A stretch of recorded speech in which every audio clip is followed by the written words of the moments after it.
365 Sports.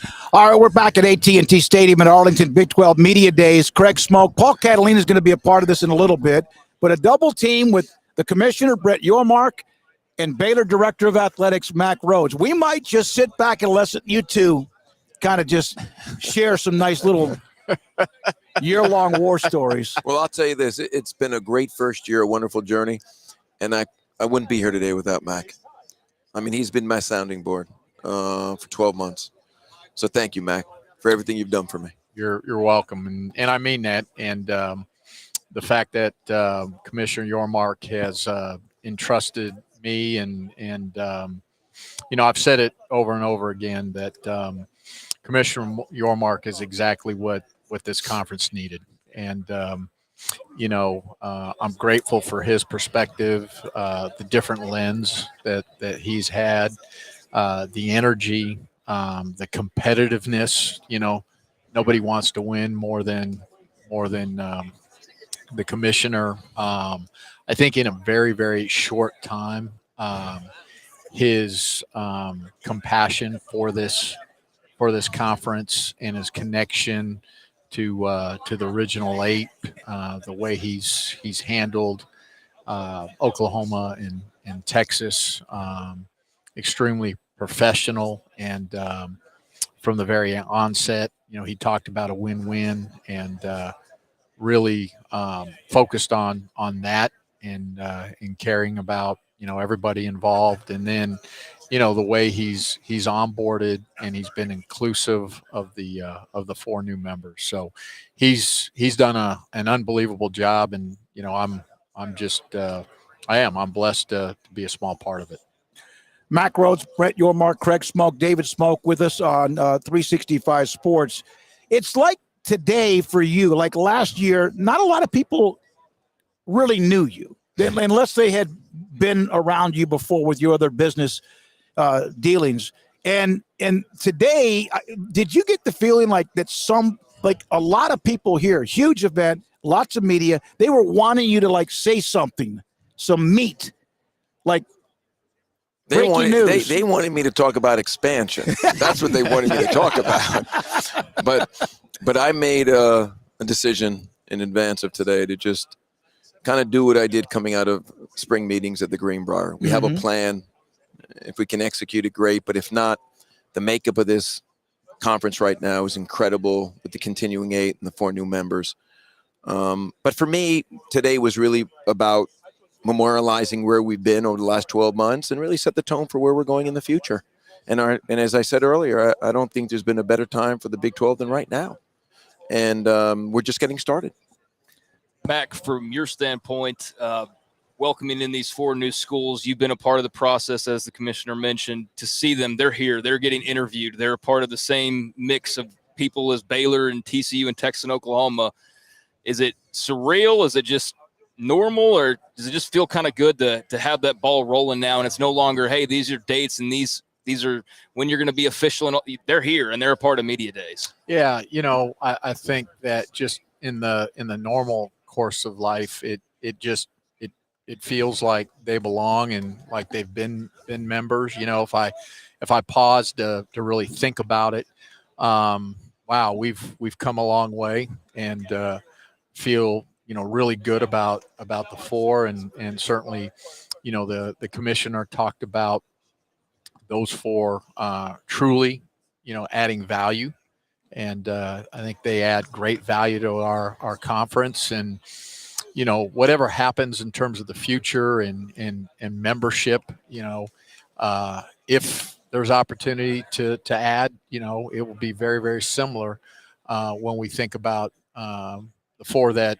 just joined here on July 1, that whoever that may be will be an institution or institutions that bring great value as well. But really good to see the 4, and we've got relationships with all 4 of those athletic directors, and again, I think they're gonna ramp up really, really quickly, and help make this conference probably the deepest conference when we think about football. And amongst all of the Power Fives. And then I don't think they subtract at all from our basketball. I think they keep it the same or enhance. Yeah, Kelvin Sampson will obviously, who you know and hired at Houston, will agree with that. Is there anything you haven't done your first year that you wish you could have done? I think my first year has exceeded my expectations. I think everyone would agree with that. I learned a lot. I have a lot still to learn. I'm leaning on Mac and his colleagues, every day. But I think we are very active.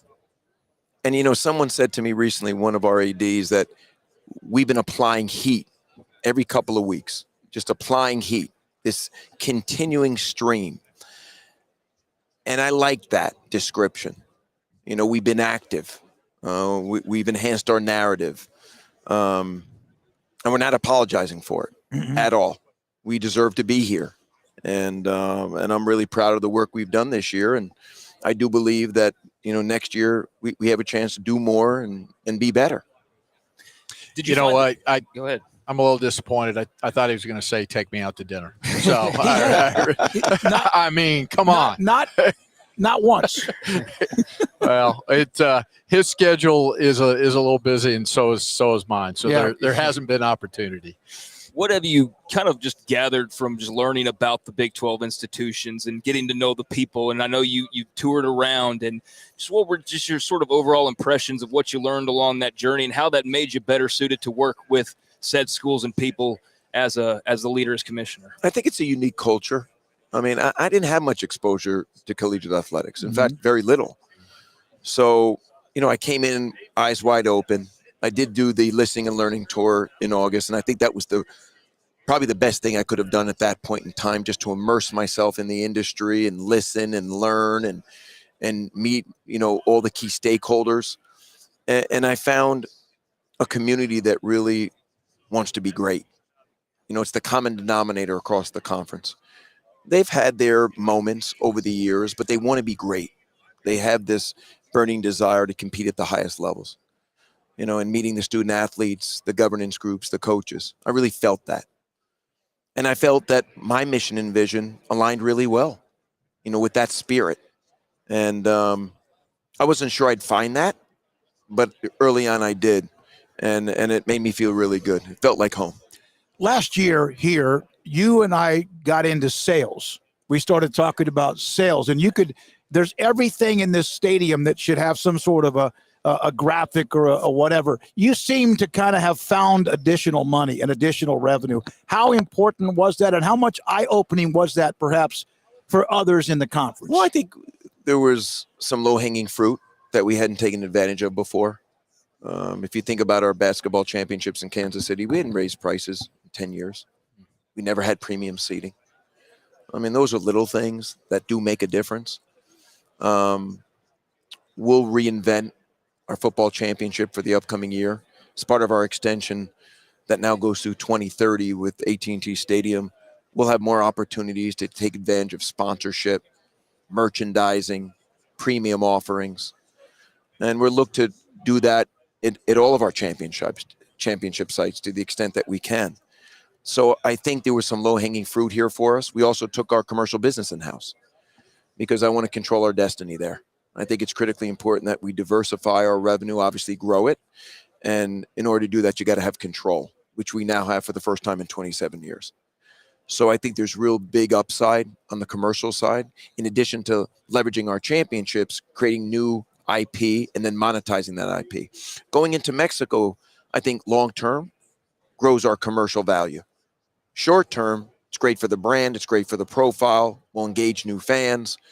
But long-term, we think we can commercialize that opportunity as well. There was a time back in the early 60s when the Cowboys were born where they went into Arizona because there was no professional team there. And they are now like the team of Arizona, no matter what the Cardinals do, which, of course, we know they came from St. Louis. Could that be that analogy? Because Cowboys own the state of Arizona because nobody was there, not the Chargers, not anybody. Could that be like scratching that itch in Mexico?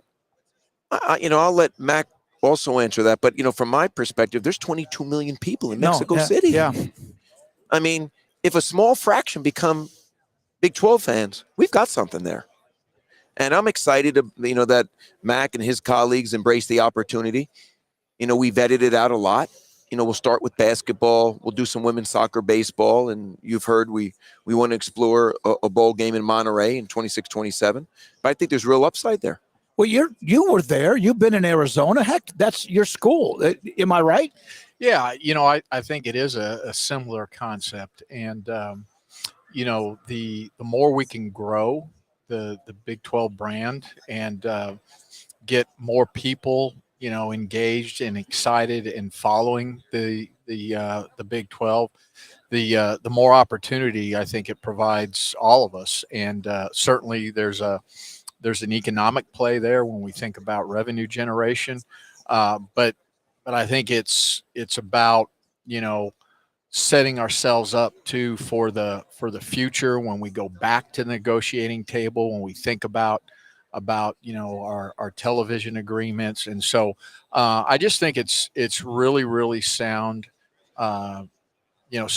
strategy. And, I think because of our geographic location and, you think about just the state of Texas and the Hispanic community to have that tie, that bridge with Mexico, I think it makes perfect sense. It's great synergy, I think, for this conference. And I believe I just saw an article the other day, and somebody can feel free to correct me if I'm wrong, but speaking of the Hispanic community, first time in Texas, I guess probably since a couple hundred years ago, but Texas now majority Hispanic.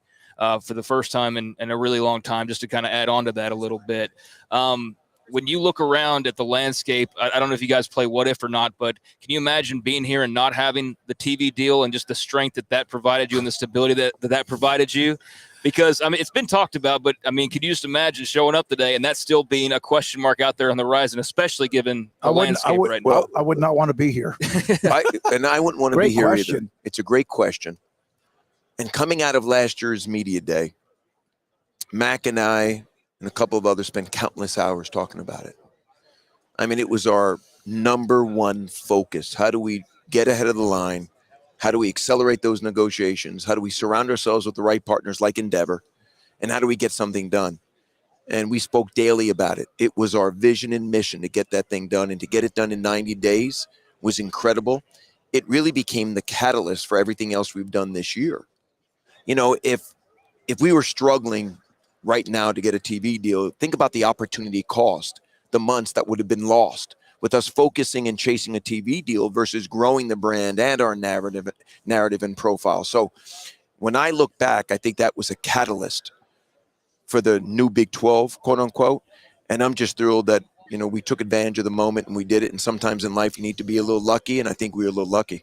Do you feel like the realignment discussion, and I'm not asking you about the Big 12 future because you're not going to answer it, but do you feel like it's gotten to the point where it's angry? Like there's a lot of finger pointing. There's a lot of, why are you doing this? Is that gotten over the edge because of what your goals are, and yet there are others who are trying to reach theirs? Listen, I worry about ourselves. Okay. We have a mission and a vision. We know where we want to go, and hopefully we'll get there at the right time, and we'll do it the right way. And I think for me personally, it's all about transparency and honesty, and no surprises. If in fact we feel it's the right thing to expand, I'm going to tell people, yes, we want to expand, and these are the reasons why. And I believe in doing it that way.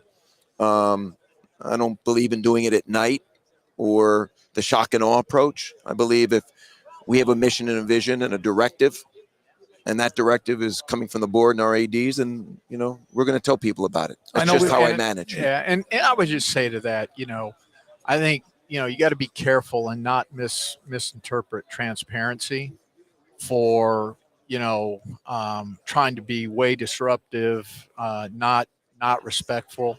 I think Commissioner Yormark and this conference have handled all of those conversations in a really respectful manner. And certainly, I think that type of transparency, quite frankly, is new.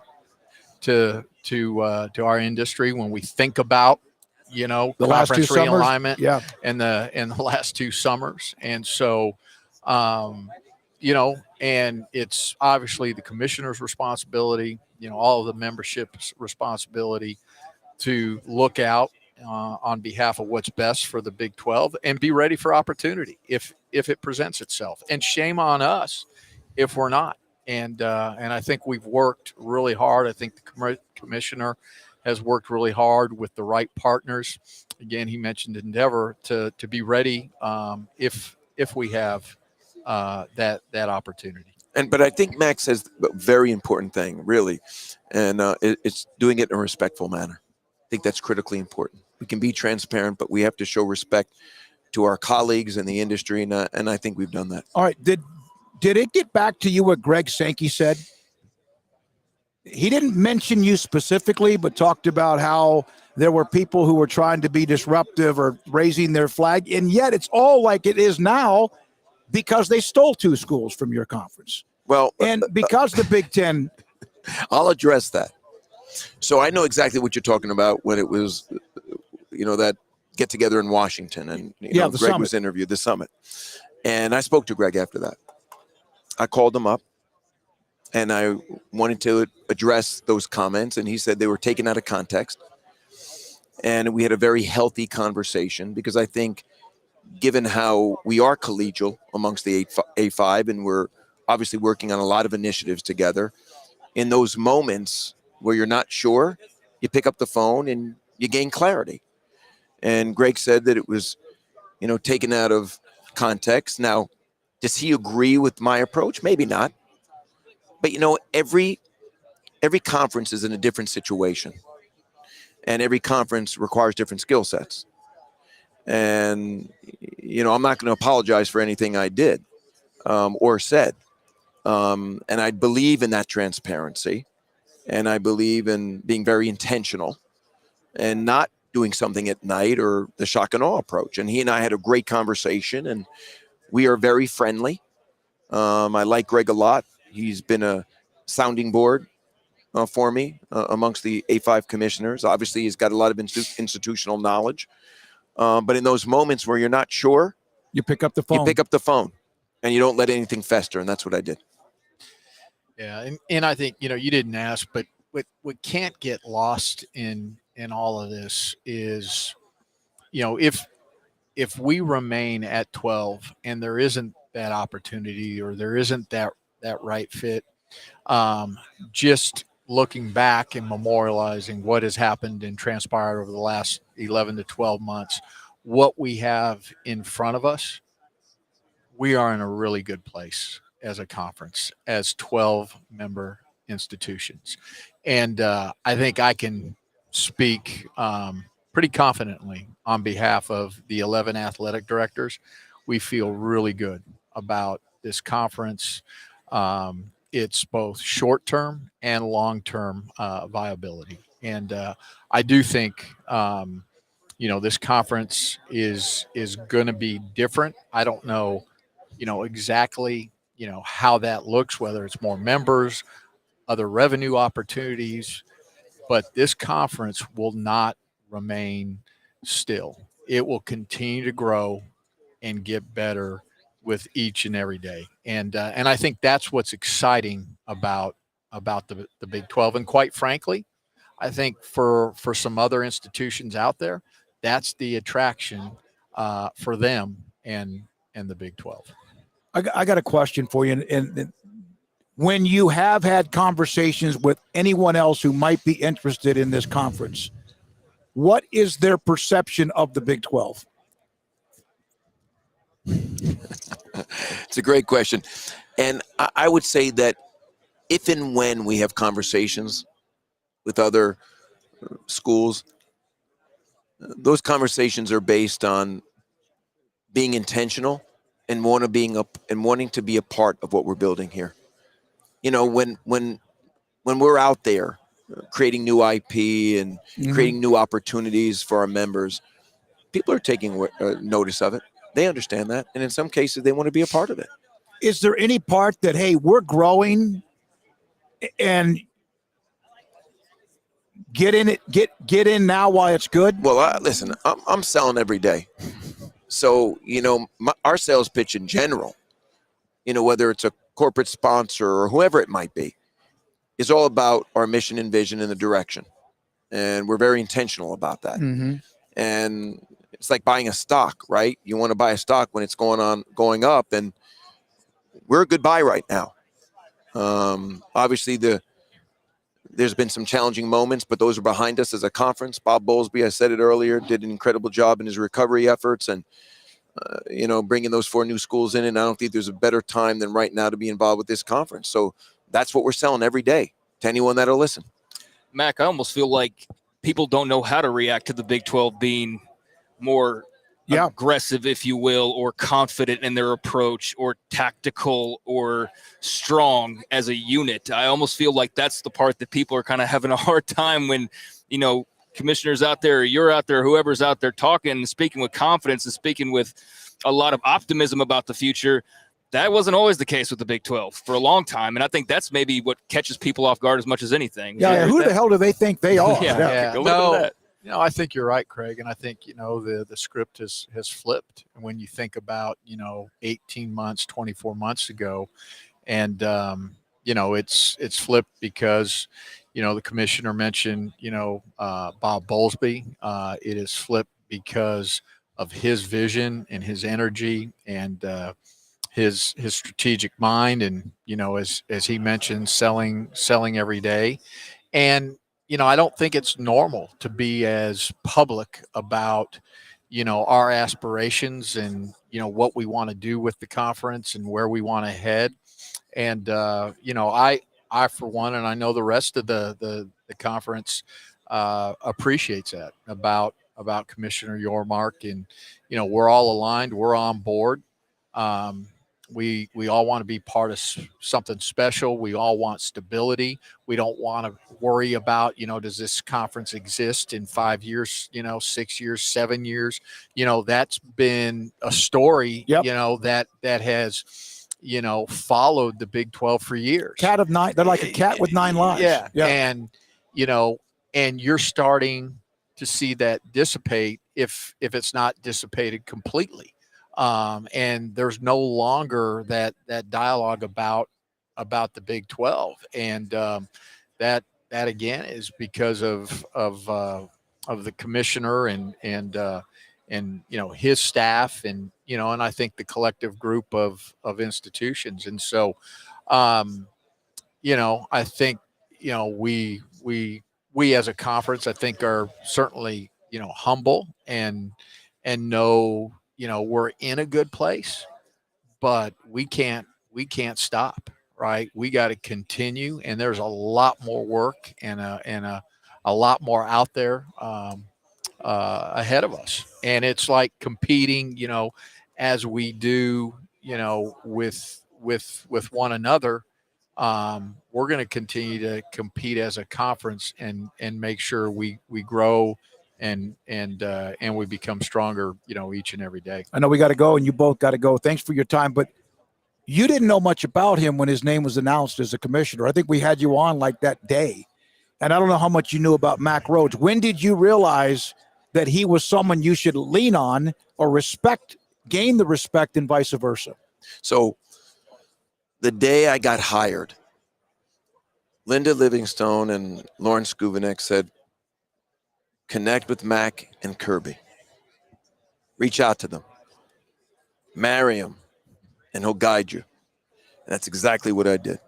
And literally, since then, we've been totally aligned and totally engaged. And, I look back on my first year, and I have a lot of thanks for Mack and Kirby and just bringing someone in that didn't know much. Mm-hmm. I think they realized, along the way that my skill sets were transferable here, but at the same time, I had a lot to learn, and they've helped me. And in fact, have accelerated, I think, that learning curve in order for me to be productive for the conference. So I'll be forever grateful. Yeah, and I think it's been a two-way street, I think. And I appreciate, probably what I appreciate most about Commissioner Yormark is he's never pretended to know something he doesn't know. and I think that's why his learning curve. I think that's why it's been such at a fast pace. And I would just say that equally, I've learned as much from him. And I think from the very start, I don't know, we're both built maybe similar in terms of not a lot of patience and wanting things to happen quickly and wanting results, quickly. And, that mindset of always wanting to be better. And so I think we aligned pretty quickly. And, I would just say on behalf of Baylor, and I certainly, confident in speaking on behalf of the other 11, that we're really grateful for Commissioner Yormark. Thank you. Appreciate you. Always give us a great access. It's great to see you Thank again. you, my friend. I remember I saw you, and you were at some deal at Baylor. I hadn't seen you since July, and like from 20 feet away, you said my name, and that meant a lot. Not just because you knew my name; it doesn't matter my name, but you remembered that, and it had been like 4 or 5 months. Well, it's interesting. One thing that has been similar wherever I've gone, I've been at NASCAR, I've been at Rock Nation, obviously in Brooklyn, now here, is we're in the people business. Yeah. And we can't forget that. At the end of the day, we're in the people business. So I appreciate, the support you guys have provided me with and the friendship. And I look forward to being back on your show soon. All right. Thank you, Coach. Appreciate it. Thank you. Brett Yormark, Commissioner, Big 12. I called him the coach, Matt. Say coach. So are you the general manager? Yeah. Mac is the general manager. That coaches call everybody coach, and I just did that. Thanks for your time, Mac. You're welcome. All right, we'll be back 365 Sports at AT&T Stadium in Arlington, Big 12 Media Days, and we're back in a moment. With